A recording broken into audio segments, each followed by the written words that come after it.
Mboka Mobimba, République démocratique du Congo. Bayebi, maman Véronique Kani. Azala ki politicienne ya munene ya mboka na biso. Azala mwasi ya liboso. Ya kozala bourgmestre awa na mboka na biso. République démocratique du Congo. Pe azala pe bourgmestre ya commune ya Bandalungwa. Boyeba ki azala vice-gouverneur. Na ville ya Kinshasa, azala vice-gouverneur ba place ebele. Asala makasi pona mboka na biso République démocratique du Congo. Kasi circonstance ya liwana ye, circonstance wana timokola lelo ba oyo.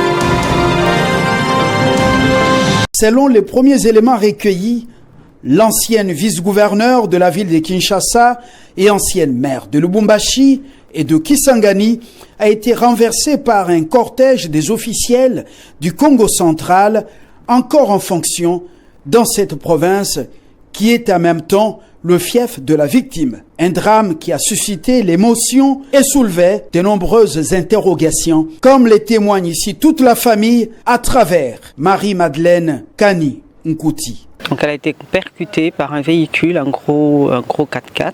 C'était un convoi des autorités en place. Le véhicule qui l'a percuté l'a tuée sur place. Maman était une femme politique.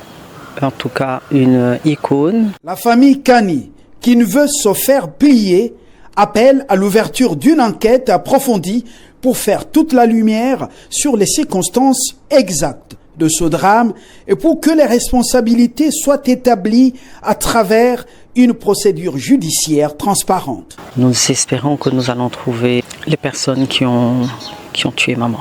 Que les autorités de Kinshasa puissent aussi nous aider à nous ouvrir les portes et ensuite s'il faut aller en justice, que nous soyons quand même guidés.